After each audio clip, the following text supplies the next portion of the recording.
Chào mừng quý vị đến với chương trình Những phát biểu nổi bật ngày 16 tháng 2.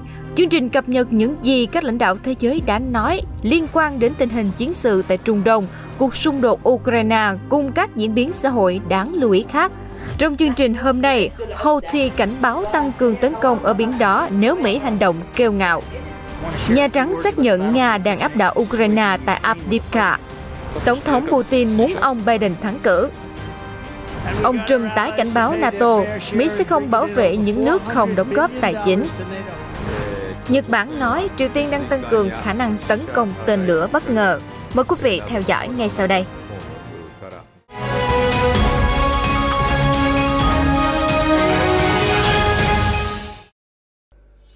Gazze'de akan kanın durması için Mısırlı kardeşlerimizle işbirliği ve dayanışma halinde olmaya devam edeceğiz. Orta vadede Gazze'nin yeniden toparlanması ve imarı için de Mısır'la birlikte çalışmaya hazırız. Bismillahirrahmanirrahim. Libya, Sudan ve Somali'deki meseleleri değerlendirme fırsatı bulduk. Bu üç kardeş ülkenin birliğine, beraberliğine, toprak bütünlüğüne ve huzuruna desteğimiz tamdır. Biz ne Afrika'da, ne Orta Doğu'da, ne de gönül coğrafyamızın diğer yerlerinde çatışma, gerilim, kriz görmek asla istemiyoruz. Bu amaçla bölgemizde barış ve istikrarın tesisi için Mısır'la temaslarımızı her seviyede artırma kararlılığındayız. Mısır'la 1000 yılı aşan iç içe geçmiş ortak bir tarih ve kültüre sahibiz. Bu köklü mirastan aldığımız güçle Türkiye-Mısır ilişkilerini hak ettiği seviyeye çıkartma gayretindeyiz. Aynı güçlü iradenin Mısır tarafında da olduğunu görüyoruz. نفذت القوات البحرية في القوات المسلحة اليمنية عملية عسكرية استهدفت سفينة بريطانية لايكا فيتوس أثناء إبحارها في خليج عدن، وكانت عملية الاستهداف بصواريخ بحرية مناسبة أصابتها بشكل مباشر بفضل الله. إن القوات المسلحة اليمنية وبعون الله تعالى مستمرة في منع الملاحة الإسرائيلية أو المتجهة إلى موانئ فلسطين المحتلة في البحرين الأحمر والعربي حتى يتوقف العدوان ويرفع الحصار عن الشعب الفلسطيني في قطاع غزة. إن القوات المسلحة اليمنية وضمن حق الدفاع المشروع عن اليمن العزيز بصدد اتخاذ المزيد من الإجراءات رداً على العدوان الأمريكي البريطاني وتأكيداً على الموقف العملي المساند للشعب الفلسطيني. نحن نعد العدة وسيتورط الأمريكي ويغرق، وإن اتخذ هذا القرار وركب جماح نفسه وغروره وكبريائه وقطرسته فإن ما بعد التصنيف سيكون أكثر مما قبل التصنيف، لأنه بذلك يعني يثبت فشله. الاستمرار في حملة التعبئة والتحشيد لخوض معركة الفتح الموعود والجهاد المقدس ضد العدو الصهيوني، وقد فاق العدد من المتجندين قرابة 200,000 من الجنود والمستعدين الذين دخلوا إلى دورات عسكرية استعدادا وتجهزا للنفير في وجه المحتل وفي وجه الكيان الصهيوني.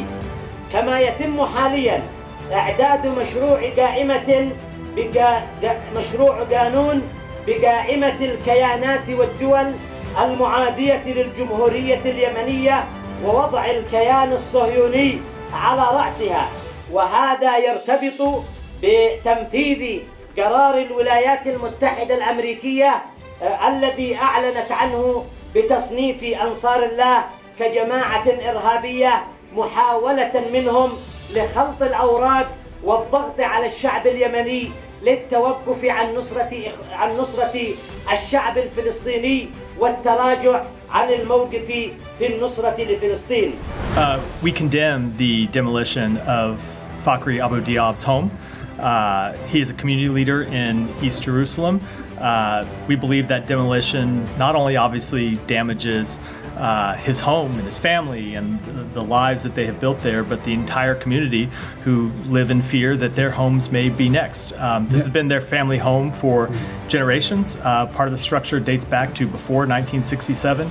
He has been an outspoken community leader, including against demolitions, and now his family has been displaced. So we condemn them, and let me tell you what we are offering as an alternative. So the Secretary has made clear that after conversations with others in the region, that there is a path forward, an alternative path to the one that Israel has pursued to date, to provide lasting peace and security for Israel, and it would include the establishment of two states. And we will continue to pursue that path. And we have made clear, and other countries in the region, including Saudi Arabia, have made clear that there are enormous benefits on offer for the Israeli people should they pursue that path, including in further integration with the region, including security guarantees. And so when it comes to all of these types of issues, what we will continue to lay out is the vision that we think is a better path, as I said, not just for the Palestinian people, but ultimately that provides greater security benefits for the Israeli people as well. I want to share a few words about the battlefield situation in Ukraine, where the fighting is incredibly intense in the east, particularly in a city called Avdiivka. It's a city that we've talked about several times before. Unfortunately, we're getting reports from the Ukrainians that the situation is critical, with the Russians continuing to press Ukrainian positions every single day. Avdiivka is at risk of falling into Russian control. In very large part, this is happening because the Ukrainian forces on the ground are running out of artillery ammunition. Russia is sending wave after wave of conscript forces to attack Ukrainian positions, and because Congress has yet to pass the supplemental bill, we've not been able to provide Ukraine with the artillery shells that they desperately need to disrupt these Russian assaults. Russian forces are now reaching Ukrainian trenches actually in Avdiivka, and they're beginning to overwhelm Ukrainian defenses. The cost of inaction by the Congress is stark, and it's being borne on the shoulders of Ukrainian soldiers. Today we decided to create a new NATO-Ukraine joint analysis, training and education center in Bydgoszcz, Poland. It will allow Ukraine to share lessons learned from Russia's war, and it will create a structure for Ukrainian forces to learn and train alongside their allied counterparts. A group of allies is coming together with the goal of delivering 1 million drones to Ukraine. 20 NATO allies have also agreed to form a demining coalition. All of this will help to save Ukrainian lives. Together, NATO allies account for 99% of all military aid to Ukraine. But the United States, being by far the biggest ally, of course it's vital that continue to provide support, and therefore I continue to expect that they will be able to make a decision, and hopefully as soon as possible. Kremlin keeps on betting that we will all lose interest in Ukraine and that our support will flicker and fade. But I am more determined than ever, and I know that you are as well. This contact group remains resolute, undaunted, and firm. And make no mistake, the United States continues to stand foursquare with Ukraine. And America will continue to support Ukraine's principled fight against Putin's imperial aggression. The countries of this coalition including the United States, support Ukraine because it's the right thing to do and because it is in our core national security interests. Putin's indefensible war of aggression poses a massive challenge to security and stability in Europe and beyond. And the Kremlin's invasion is a frontal assault on the hard-won post-World War II international order that condemns aggression, defends state sovereignty, and upholds human rights. So the outcome of Ukraine's fight against Putin's imperial aggression will help define global security for decades. Today, I'll be announcing to that group that Canada will be donating 60 million Canadian dollars to the UDDCG Air Force Capability Coalition for Ukraine, which is co-led by the United States, Denmark, and the Netherlands. These funds will help to secure and source much-needed F-16 equipment and supplies, such as spare parts, weapon stations, avionic components, and ammunition. We know, of course, that drones are very important in this war. So while we're seeing trench warfare, we're also seeing the drones and the role they play on the battlefield. So apart from F-16s, ammunition, spare parts. Drone is very important to Ukraine right now, and we need to scale up. We need to make sure that they have the number of drones that they need, but also drones with the right capabilities. So based on what Ukraine is learning also in frontline. And that's why we are joining the drone coalition that Ukraine has started together with Latvia, together with other countries, to make sure that we do just that, to increase production, to use the latest technology and to provide exactly with what Ukraine needs. But I think that, and we are of course already providing Ukraine with drones, so that in itself is not new. What is new is that we're now forming this coalition, so we're connecting, let's say, the things that we're doing separately into one coalition that will be able to respond to the new demands of Ukraine as they see the battle developing on the front line. And I think that's the strength of this coalition. But you see, of course, this large-scale invasion has been going on for almost 2 years. And that means that people have gotten used to it. And there are other threats in the world and other issues that we have to deal with. But we don't have the luxury to turn from one conflict to another and then forget about the first one. I think the war in Ukraine is such an important, for us, important war, because it's an existential threat to Ukraine, but it could potentially also be an existential threat to Europe. And that's why we have to continue to support Ukraine, and we have to ask ourselves, are we doing enough? What else should we do? We talked about the drone coalition, we're working on the F-16s, so we really all the time we have to make that assessment, can we do more and what do they need?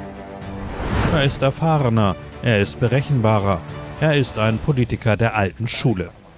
Aber wir werden mit jedem US-Regierungschef zusammenarbeiten, in den das amerikanische Volk Vertrauen hat. Als ich Biden vor 3 Jahren in der Schweiz traf, schon damals sagten die Leute, er sei inkompetent, aber ich habe nichts in dieser Richtung gesehen.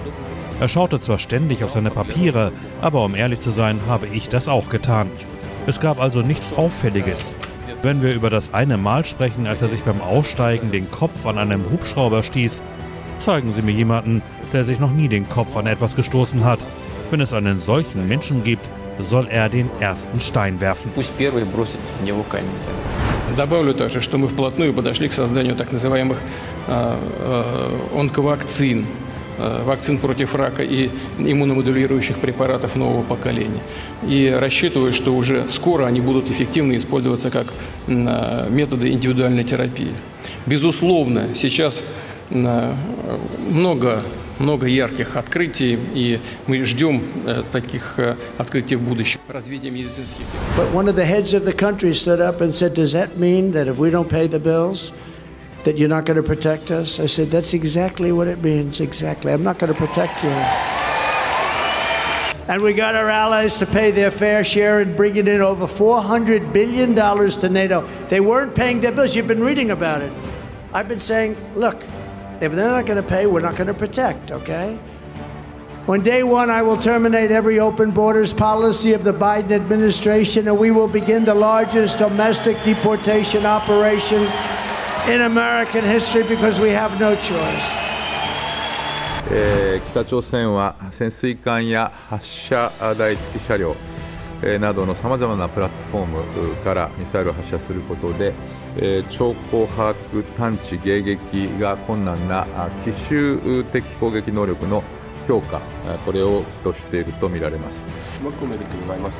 政府として引き続き米国、韓国等とも緊密に連携しつつ必要な情報の収集分析を行うとともに警戒監視に全力を挙げていく考えでございます。 Inflation never falls in a straight line, and although it's welcome that it hasn't gone up today, it is still double the target level of 2%, and we're not going to be able to relieve pressure on families until we hit that target and the Bank of England feels able to reduce interest rates. So this is a time to stick to a plan that is clearly working, but we need to make sure that we really get to that end point of inflation at 2%. It's clearly welcome that in a cost of living crisis, wages are going up by faster than inflation. But what we want is for that to happen on a sustained basis. And that means getting inflation lower than it is today. It's still too high at 4%. We need it to be back down at 2%. And then we can be confident that as wages grow, it won't be inflationary. And that's why we need to stick to our plan.